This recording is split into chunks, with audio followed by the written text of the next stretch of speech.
The wind in the small Iranian village of Mehravan was strange that night. It did not blow softly like other nights. It pushed the trees, shook the windows, and made the sand roll across the ground like tiny running animals. People said the wind was warning them, but no one understood what the warning meant. 5 friends, Arash, Layan, Chima, Rohail, and Sahar, walked quietly through a narrow street. They were young, gentle, and full of hope. They loved helping people and telling anyone who wanted to listen about God's love. They were peaceful, kind, and never forced anyone to believe anything. But some people in the village did not like what they shared. That evening, the sun was slowly going down, turning the sky gold and pink. The village should have been calm, but something felt heavy. Even the birds stayed silent. Arash held a small book close to his chest. It was old and soft from being read many times. He whispered, "Something feels wrong." Sahar looked around. "I feel it too, like the whole world is waiting for something." Layan nodded. "But whatever happens, we stay together."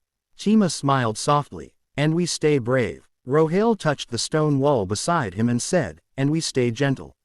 Fear must not live in our hearts." They all agreed. But before they could take 2 more steps, loud footsteps echoed behind them. The sound was sharp and angry, like sticks hitting the hard ground. The 5 friends turned around slowly. A group of guards marched toward them, carrying torches that made the night glow orange. Their shadows stretched on the walls like giants. The leader pointed at the 5 friends and shouted, "There they are. Grab them." The wind suddenly blew harder. The torches flickered. The air felt tight. Arash looked at the others. Nobody ran. Nobody screamed. They simply held hands. The guards reached them and tied their wrists with thick ropes. Sahar winced as the rope tightened, but she stayed calm. "Why are you doing this?" she asked quietly. The leader replied, "You have been warned many times. You keep sharing your message. Tonight, you will face the fire." The villagers peeked from their windows but were too afraid to come outside. Some cried quietly. Some covered their mouths. Some whispered prayers. The 5 friends were pushed through the streets toward the old courtyard, the one no one liked to go near. At the center of the courtyard stood a giant metal pit filled with burning flames. The fire rose high, twisting and dancing like something alive. The heat hit their faces as they were forced to stand before it. The leader spoke again, his voice echoing across the courtyard. "You will be thrown into the fire.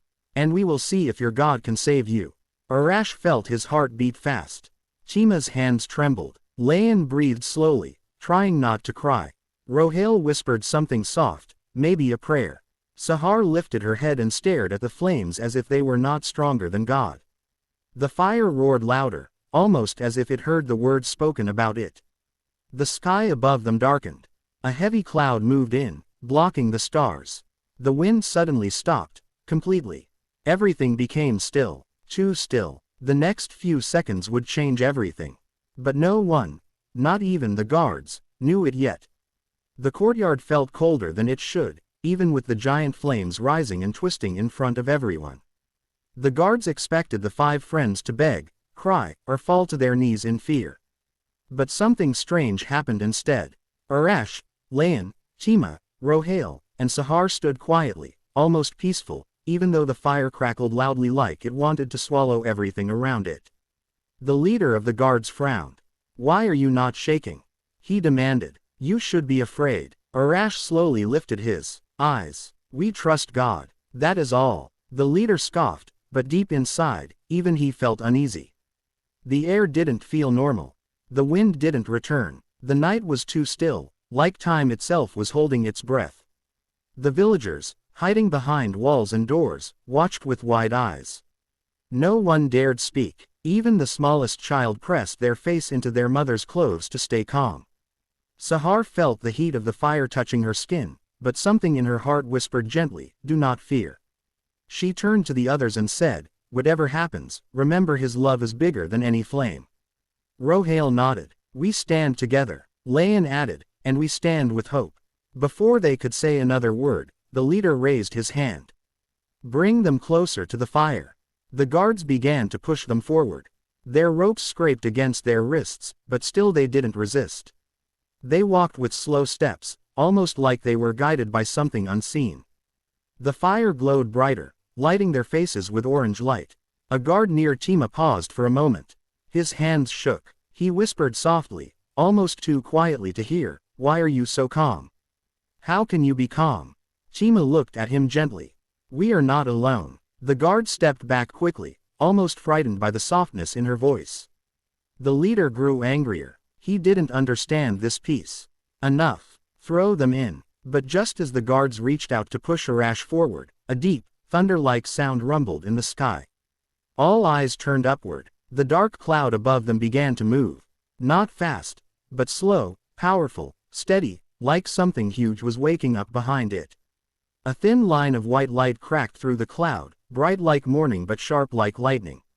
The fire suddenly flickered. One guard stepped back. What is happening?" The leader shouted, "Do not stop. It's just a storm." But it was not a storm. The light grew stronger, stretching through the sky like a long, shining arm. It was not blinding, but it was pure, gentle, calm, a light that felt alive. The villagers gasped. Some fell to their knees. Some covered their heads. Some whispered, "Is this a sign?" Arash felt a warm breeze touch his cheek. Warm, but not like fire.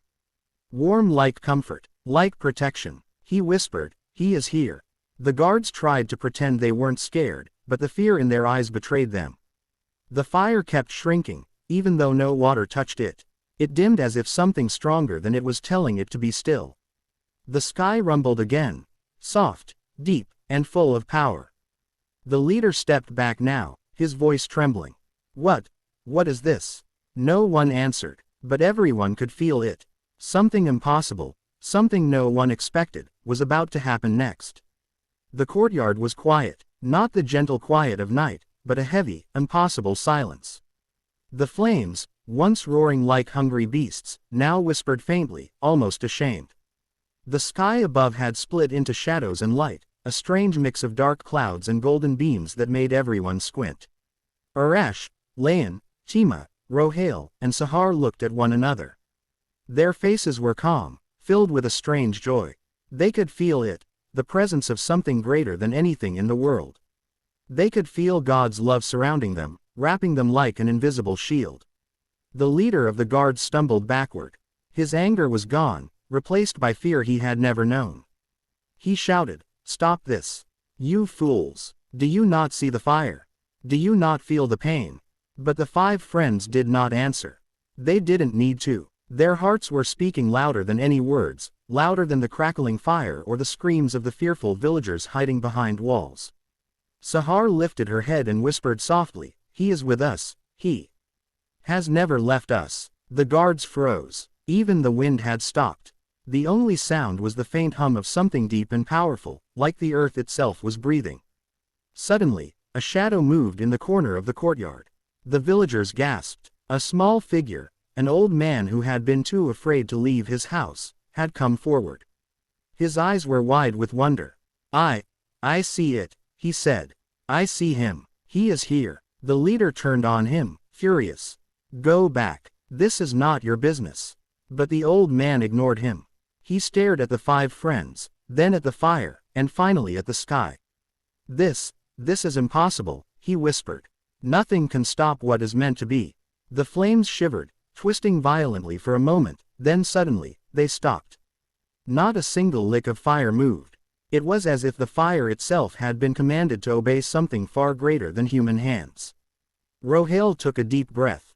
"Do you see it?" he asked quietly. "Nothing can touch us because he is here." Layan nodded. "The flames are alive, but they are not allowed to harm us." The 5 friends stepped forward, slowly, their eyes fixed on the sky. Each step was filled with faith. Each step was a statement that fear had no power over hearts that trusted in love. The leader of the guards tried one last time. "Enough. Throw them in," he shouted, but his voice sounded small, almost meaningless against the stillness of the courtyard. Suddenly, a beam of golden light shone down directly on the 5 friends. It was not blinding. It was warm, comforting, and alive. The villagers gasped in awe. Even the guards took a step back, their eyes wide with fear and wonder. Chima closed her eyes. "Thank you," she whispered, tears running down her cheeks. "We are safe." Arash reached out and held the hands of his friends. "We are never alone," he said, voice steady. "No matter what they try, he is always with us." The leader fell to his knees, trembling. He had seen something he could not explain. Something impossible. Something that would change his life forever if he survived to tell it. The courtyard remained silent for a long moment, as if the world itself was holding its breath. And then, slowly, the flames began to die down, shrinking back into the pit, powerless against the light that shone from above. The villagers stepped forward carefully. Some fell to their knees in prayer. Others hugged one another, unable to speak. They had witnessed a miracle, something no one in Mehravan would ever forget. And the 5 friends, they stood together, smiling softly, holding hands. They had faced the fire, and the fire had failed. Something greater than fear had protected them. Something greater than the world had shown its power. The impossible had happened. After the flames shrank and the golden light bathed the 5 friends, the courtyard felt different. It was no longer a place of fear. It was quiet, yes, but peaceful, almost sacred. Even the guards, who had brought anger and violence, trembled in the presence of what had happened. The leader, his knees still on the ground, stared at Arash, Layan, Tima, Rohail, and Sahar. His face was pale, his voice shook. I do not understand," he whispered. How can fire fail?" Arash looked at him gently. "Fire can burn the body, but it cannot touch faith. It cannot touch love, and it cannot touch God's protection." The leader swallowed hard, feeling a strange warmth in his chest that he had never felt before. Fear was melting away, replaced by something new, something he could not name. The villagers began to come out of hiding, their faces still full of awe. Children peered around doors and walls, whispering to their mothers, "They are safe." The fire didn't touch them. An old woman stepped forward, her hands shaking. She looked at the 5 friends and whispered, "I have lived many years, but I have never seen anything like this." Tears rolled down her cheeks. "It is a miracle." Rohail smiled gently. "It is not about us. It is about him. His love is stronger than anything in this world." The leader of the guards stood slowly, still trembling. His pride was gone, replaced by a strange humility. He looked at his men, many of whom were equally shaken. Go back to your homes," he said quietly. Do not harm anyone anymore." The guards obeyed, too stunned to argue. Some even whispered prayers under their breath, as if they could feel the presence of something greater than themselves. The villagers surrounded the 5 friends, some kneeling, some crying softly. "Tell us," they pleaded. "Tell us what saved you." Sahar held up her hands and said softly, "It was not us. It was him. God is always with those who trust in him, even when the world tries to destroy them." Tima added, "Faith is stronger than fear. Love is stronger than hate. Courage is stronger than threats. That is the miracle." Even the leader nodded slowly. He did not fully understand everything, but something inside him had changed. He realized that no human power could control what is truly sacred. As night deepened, the golden light began to fade, leaving the courtyard bathed in soft moonlight. But the memory of what had happened, the warmth, the protection, the impossible silence, remained in every heart. The 5 friends walked slowly through the village, their hands still joined. Children ran to follow them, villagers whispered blessings, and even the guards avoided their eyes, filled with awe. No one spoke about anger or punishment anymore. The night had been transformed. The fire that was meant to destroy became a symbol of hope, courage, and faith. Arash whispered to the others as they walked, "Tonight, people saw something they cannot forget. Not just the miracle, but the love behind it. That is what changes hearts." Layan nodded. "And tomorrow, maybe the village will change too." Sahar smiled softly. "Yes, hearts awakened by love cannot return to fear so easily." The villagers would never forget this night. The guards would never forget it. And the 5 friends knew, no matter what dangers might come, they were never alone. The miracle had not only saved their lives, it had awakened the hearts of everyone who witnessed it. The next morning, Mehravan woke to a calm it had never known before. The sun rose gently over the rooftops, painting the village in soft golden light. Birds sang, and the wind moved slowly, carrying the scent of fresh earth and hope. People came out of their homes, still talking in whispers about what had happened the night before. Children ran to the courtyard where the fire pit still stood, now cold and harmless. Some touched the blackened edges of the metal, amazed that it had not destroyed anyone. Arash, Layan, Chima, Rohail, and Sahar walked through the village together. Every step they took drew attention. Villagers followed quietly, some with tears in their eyes, some with wide smiles. The story of the miraculous night had already spread, even without words. The leader of the guards appeared again, standing at the edge of the courtyard. He looked older somehow, not just in age, but in spirit. Fear had left his eyes, awe and humility had replaced it. He bowed slightly to the 5 friends. "I do not understand fully," he admitted, voice trembling. "But I know now, that you are protected by something far greater than fire or human hands. I will no longer harm anyone who follows your God." The 5 friends nodded, smiling gently. Rohail said softly, "We never wanted anyone to be afraid. We only wanted to share hope, love, and faith. Perhaps tonight, the world learned something it had forgotten." Villagers gathered closer, kneeling and lifting their hands in prayer. Even those who had doubted or feared the 5 friends felt a strange peace in their hearts.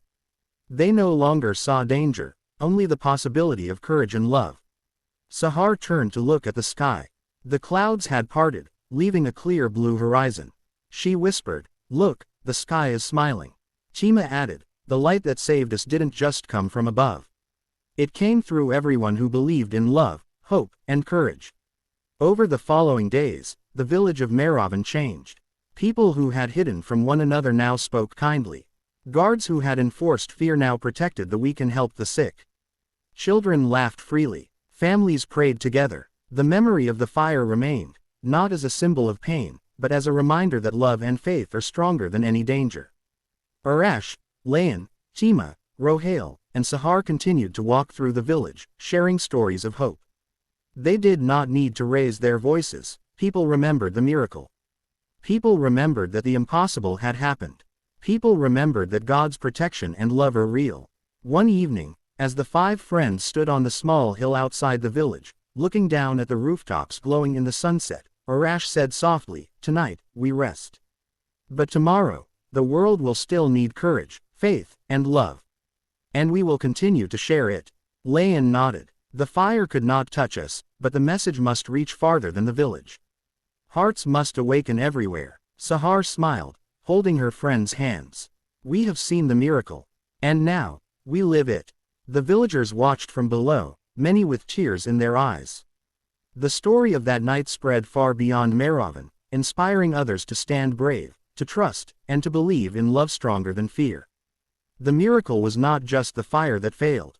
The miracle was the hearts it changed, the courage it awakened, and the proof that even in the darkest night, light, and hope, cannot be stopped. And in the hearts of Arash, Layan, Chima, Rohail, and Sahar, the lesson was clear: faith is not just about surviving. Faith is about living, loving, and shining when the world expects fear. The village of Mehravan would never forget the night when fire bowed to love. Summary. In the village of Mehravan, 5 young Christians, Arash, Layan, Chima, Rohail, and Sahar, were threatened with death by fire for their faith. But when they faced the flames, something impossible happened. The fire refused to touch them, and a mysterious golden light protected them. Witnessing this miracle, the villagers and even the guards were transformed. Fear turned into courage, hatred into respect, and despair into hope. The event became a symbol that faith, love, and courage are stronger than any danger. Moral lesson: true faith and courage can overcome even the greatest fears. Love and trust in what is good are more powerful than hatred or threats, and miracles can inspire hope and transform hearts. The end.